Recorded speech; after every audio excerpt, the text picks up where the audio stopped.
تصور کنید یه دختر جوون و دانشجوی معماری در پاریس ناگهان وارد دربار سلطنتی ایران و ملکه اون میشه. اون نه تنها همسر شاه میشه، بلکه به نمادی از مدرنیته، فرهنگ و قدرت زنان در ایران تبدیل میشه. فرح دیبا، یکی از تاثیرگذارترین زنان تاریخ معاصر ایران و زندگی پر از فراز و نشیبش. اگه دوست دارید بدونید چطور یه دختر معمولی به ملکه ایران تبدیل شد، تا آخر این ویدیو همراه من باشید. فرح دیبا در 22 مهر 1318 در تبریز به دنیا اومد. پدرش سهراب دیبا افسر ارتش و مادرش فریده قطبی زن اهل لاهیجان بود. پدر فرح وقتی اون 7 ساله بود فوت میکنه و اون همراه با مادرش به تهران میره و پیش دایش محمد علی قطبی زندگی میکنن. فرح از کودکی بچه زرنگ و درسخونی بود و در مدرسه همیشه جزو شاگردای برتر بود. اون در دبیرستان فرانسوی رازی تحصیل کرد و در سال 1336 دیپلم گرفت و تونست از مدرسه اختصاصی معماری پاریس پذیرش بگیره. فرح بعد از گرفتن پذیرش از مدرسه معماری پاریس به فرانسه میره و اونجا شروع به تحصیل میکنه. در سال 1338 محمد رضا شاه برای دیدن ژنرال دوگل به پاریس میره و در یک مهمونی که در سفارت ایران در پاریس برگزار میشد با دانشجویان مقیم فرانسه دیدار میکنه. از قضا فرح هم در اونجا حضور داشته و صحبت کوتاهی هم با شاه میکنه. اون زمان شاه به تازگی از ثریا جدا شده بود و دنبال همسر میگشت. در تابستون همون سال فرح برای دیدن خانواده به تهران میاد، اما وقتی میره که گذرنامه‌اش رو تمدید کنه این کار رو انجام نمیده. فرح این موضوع رو با داییش در میون میذاره و دایی فرح از طریق یکی از دوستان صاحب نفوذش یه دیدار با اردشیر زاهدی برای فرح ترتیب میده. اردشیر زاهدی دوماد شاه و رئیس امور دانشجویان ایرانی مقیم خارج از کشور بوده. این ملاقات سرنوشت فرح رو برای همیشه عوض میکنه. در این دیدار اردشیر زاهدی از اینکه فرح در پاریس معماری میخونه و به 2 زبان انگلیسی و فرانسه مسلطه خوشحال میشه و تحت تاثیرش قرار میگیره. اون انقدر تحت تاثیر فرح قرار میگیره که اون رو به شهناز معرفی میکنه و پیشنهاد آشنایی فرح با شاه رو به شهناز میده. شاه برای اولین بار فرح رو در خونه شهناز در حصارک ملاقات میکنه و به سرعت مجذوب اون میشه و خواستار دیدار مجدد با فرح میشه. تمام دیدارهای بین شاه و فرح هم در خونه شهناز بوده. بعد از تایید شاه، ملکه مادر هم فرح رو میبینه و اون رو برای این ازدواج تایید میکنه و در 21 مهر 1338 شاه در یک پرواز خصوصی از فرح خواستگاری میکنه.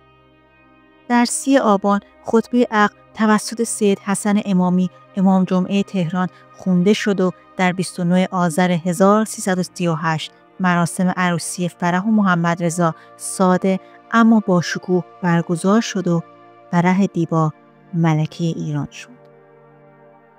بعد از ازدواج همه منتظر حامله شدن فرح و به دنیا اومدن یه ولیعهد بودن. دیری نپایید که جانشین شاه به دنیا اومد. 9 آبان 1339 رضا پهلوی به دنیا اومد و در تاریخ 14 آبان شاه رضا پهلوی رو به ولایت عهدی منصوب کرد. با اومدن فرح دیبا به دربار شاه به سرعت پای فامیلاش به دربار باز شد و به جایگاه کلیدی رسیدن. پسردایی اون رضا قطبی رئیس رادیو تلویزیون ملی ایران شد و داییش محمد علی قطبی به یکی از بزرگترین پیمانکارای کشور تبدیل شد و مادرش فریده قطبی جایگاه خوبی در دربار پیدا کرد و نفوذ خوبی هم داشت. در 4 آبان 1346 شاه مراسم تاجگذاری خودش را انجام داد و در این مراسم تاجی هم بر سر فرح گذاشت. این مراسم نسبت به مراسم 2500 ساله ساده تر بود و در کاخ گلستان برگزار شد. فرح اولین و آخرین ملکه ایران بود که نقش فرهنگی و اجتماعی و سیاسی قابل توجهی در زمان شاه بودن همسرش ایفا کرد.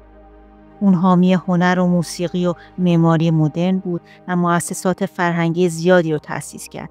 از جمله موزه هنرهای معاصر تهران که امروز یکی از گنجینه‌های هنری خاورمیانه است. فرح همچنین به عنوان رئیس سازمان زنان ایران تلاش‌های بسیاری برای بهبود وضعیت زنان و کودکان انجام داد. جمعیت بهزیستی، بنیاد حمایت مادران و نوزادان، جمعیت ملی کمک به جزامیان، سازمان انتقال خون ایران، کانون پرورش فکری کودکان، بنیاد فرهنگ ایران و انجمن پادشاهی فلسفه سازمان‌هایی بودند که به دستور اون تأسیس شدند و زیر نظر اون اداره می‌شدند. در دهه 50 روابط بین شاه و فرح پیچیده شد. گفته میشه شاه در این دوران عاشق دختری به نام گیلدا شده بود و اون رو در قصر جا داده بود. بعد از بر سر زبون افتادن رابطه بین شاه و گیلدا در بین دربار و مردم، فرح ایران رو ترک میکنه و بعد از مدتی برمیگرده.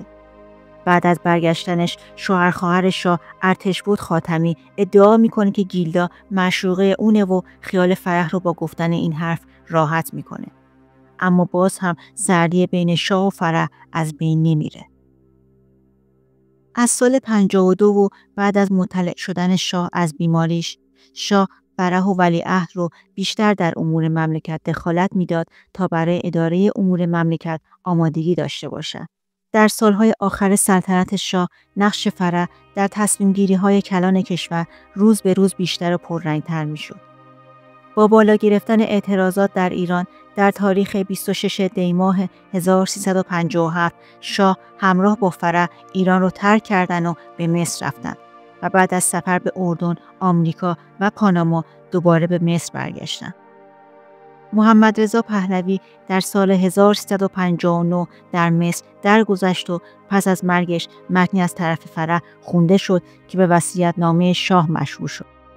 فرح بعد از مرگ شاه 1 سال در مصر موند و در سال 1360 به آمریکا رفت و بعد از سر و سامون دادن به وضعیت اقامت بچه‌هاش خودش به پاریس برگشت و از اون زمان نیمی در پاریس و نیمی در آمریکا زندگی میکنه.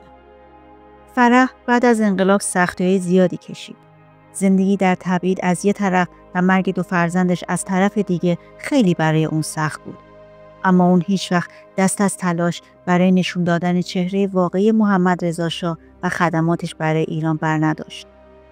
متاسفانه لیلا دختر کوچیک فرح در سال 80 در سن 31 سالگی با داروی خواب‌آور و علیرضا پسر کوچک فرح در سال 89 در 44 سالگی با شلیک گلوله به سرش به زندگی خودشون پایان دادند و داغ بزرگی رو بر روی دل فرح گذاشتند. فرح اولین کتاب خودش رو با نام کهندیارا در سال 82 منتشر کرد که فروش بالایی دست یافت و به 16 زبان زنده دنیا ترجمه شد. این بود داستان زندگی فرح دیبا، آخرین شهبانوی ایران. لطفاً نظراتتون رو در مورد ایشون و این ویدیو با ما در میون بذارید و کانال ما رو با لایک و سابسکرایب حمایت کنید.